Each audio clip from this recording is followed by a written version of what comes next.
Bueno, muy buenas tardes. Empiezo dando el primer examen de la unidad con lo que le corresponde a diseño estructural. Entonces empezamos con la pregunta número uno, que sería, ¿por qué cree que es importante el diseño estructural en un proyecto de edificación?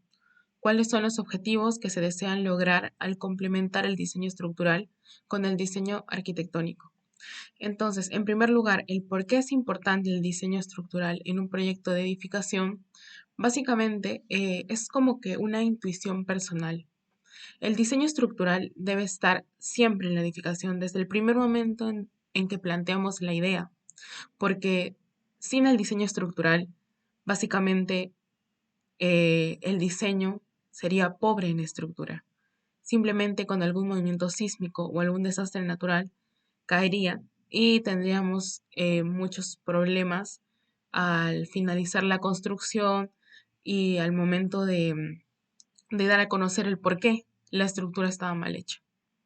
Entonces, tenemos que tener esa ciencia estructural al momento de proyectar el diseño en algún terreno dado. Dos, ¿cuáles serían los objetivos que se deseen lograr al complementar el diseño estructural? Básicamente, el objetivo principal de tener un diseño estructural en la edificación es porque seguridad, más que nada seguridad hacia las personas que se van a desarrollar y desenvolver dentro del lugar, para que así saber que los elementos estructurales, ya sea verticales u horizontales, son muy importantes para ello. Es por eso que hacer un estudio de las mismas estructuras empleadas dentro del lugar es muy importante. Em, ¿Qué conceptos y criterios de diseño? Pregunta número 2. ¿Qué conceptos y criterios de diseño a nivel estructural se deben incluir al diseño arquitectónico desde sus inicios? Y ¿cree usted que incluir estos conceptos y criterios de diseño estructural serían un limitante para la creatividad del arquitecto? Primero, ¿qué conceptos y criterios de diseño a nivel estructural se deben incluir?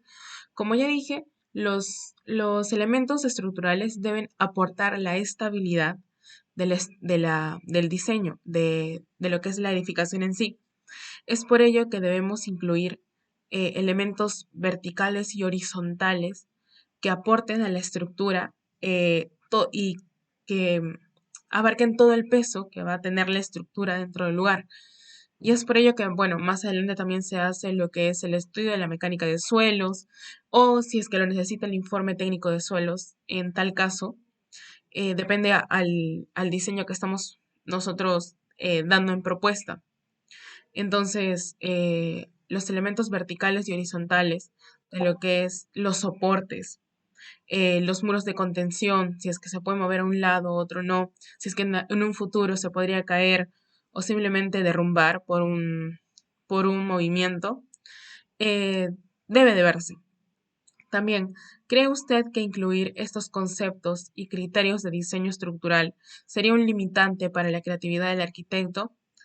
Los criterios de diseño estructural, antes de tener en cuenta el planteamiento del diseño, ya sea bocetear, tener un concepto dado, que las estructuras quizás en el concepto y mientras vamos avanzando en la idea sean medios extraños con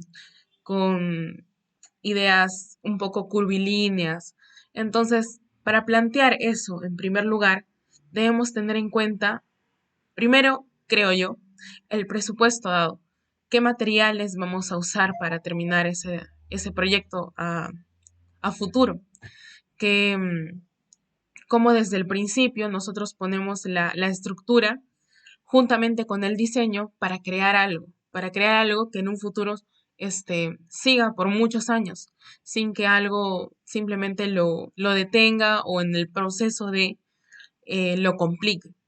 Entonces, no creo que sea una limitante para el diseño estructural, para el diseño de la edificación en primer lugar. No creo que sea como que una traba en el camino para terminar con la edificación. Bueno, la pregunta número 3 es, ¿considera que es importante realizar un adecuado estudio de la mecánica de suelos para un proyecto de construcción? ¿Y qué diferencia tiene estudio de la mecánica de suelos con un informe técnico de suelos y cuándo estamos en la obligación de realizar cada uno de ellos. Entonces, ¿se considera que es importante realizar un adecuado estudio de la mecánica de suelos para un proyecto de construcción? Sí. ¿Por qué?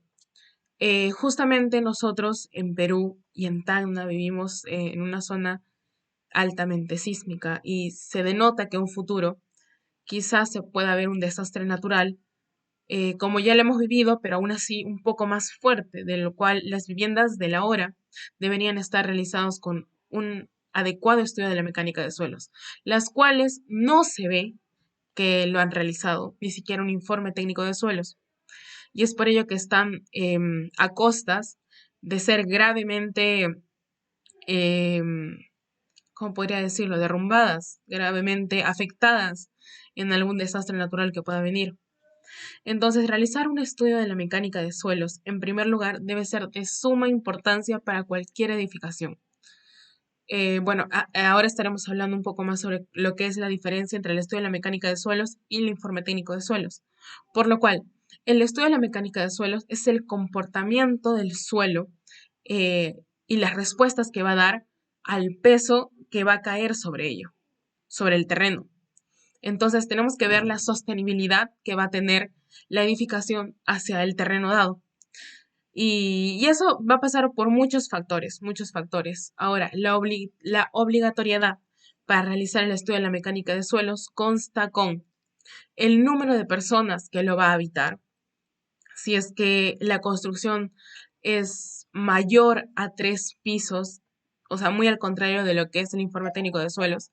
El estudio de la mecánica de suelos tiene que ser mayor de 3 pisos, tiene que tener un área mayor de 500 metros cuadrados, este, y no solo en edificaciones grandes como colegios o centros de medicina, hospitales, universidades, no simplemente en personas que van a albergar ese lugar con mucha gran cantidad de gente, con mucha cantidad de gente, perdón, sino también lo que significa paneles de publicidad, los que son grandes, también algunas antenas de telecomunicaciones que simplemente están expuestas a la sociedad y simplemente la podemos ver caminando por la calle o en algún barrio. Se tiene que hacer un estudio de la mecánica de suelos para saber si ese suelo va a soportarlo y si en un futuro a las casas aledañas al lugar podría derrumbarse y podría ocasionar muchos daños. Entonces, el estudio de la mecánica de suelos, básicamente, en su obligatoriedad, es si alberga un número mayor de personas y si es que puede o no afectar a sus colindantes.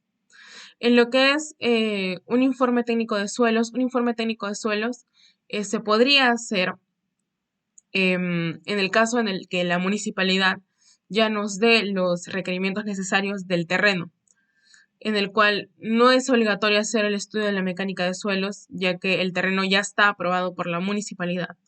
Y si en el caso querríamos nosotros asegurarnos, podríamos poner 3 puntos en el terreno en el cual pueden ser explorados y finalmente sacar en el informe técnico de suelos, saber si es apto para la construcción. También se requiere con un reglamento que no sea una edificación mayor de 3 pisos y que sea menos de 500 metros cuadrados. O si no, en tal caso también podría ser que sean menores de 4 pisos, de 3 pisos, perdón, pero que tengan un área mayor a 500 metros cuadrados. En esas variaciones de tener mayor área con menos altura o más altura con menos área, se tendría que hacer un estudio de la mecánica de suelos. Em, Ahora estamos hablando sobre lo que es qué tipo de cimentaciones existen, cómo se clasifican según su profundidad y forma, qué consideraciones debemos tomar a la hora de seleccionar la cimentación más adecuada para que en un proyecto de edificación según el tipo de suelo y dónde se construirá. Entonces, ¿qué tipo de cimentaciones existen? Tenemos dos tipos de cimentaciones, los que son los que trabajan a compresión y los que soportan tensiones a tracción. en los que trabajan a compresión, es decir, que todo el peso de la edificación se van a ir a las columnas dadas. Tenemos que ver el peso vertical que va a caer sobre el terreno. Y estos se pueden dividir entre cimentaciones superficiales, cimentaciones en pozo o cimentaciones profundas, en las cuales las cimentaciones superficiales podrían ser los emparrillados o también lo que son las losas de cimentación para cada una de ellas. Las en pozo son un nivel intermedio entre las superficiales y las profundas, pero también están del lado, más pegadas más del lado de las superficiales. Por ello es un nivel muy intermedio. Las profundas serían también los pilotes y los micropilotes. Estas cimentaciones solo se hacen, como bien dicen, cimentaciones profundas y tendríamos que averiguar qué tipo de cimentaciones tenemos que hacer, depende del terreno. Entonces, ¿qué consideraciones y qué cimentación es más adecuada? Eso se ve más adelante con lo que es los datos del terreno también y, y todo eso.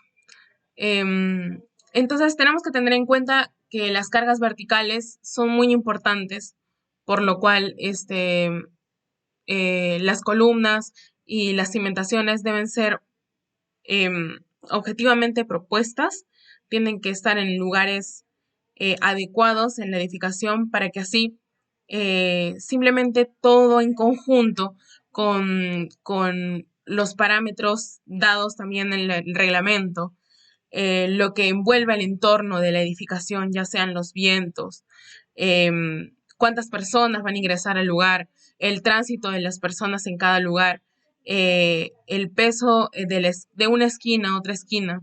Entonces, todo eso debe contener el terreno, con lo que son también los muros pantalla y lo que son los muros de contención, porque sin trabajo de ellos, la construcción, si bien los cimientos van a estar bien colocados, los muros de contención en algún momento se irán de lado. Entonces tendríamos que hacer un estudio de esa mecánica para saber cómo es. Bueno, y eso serían todas las respuestas. Muchas gracias.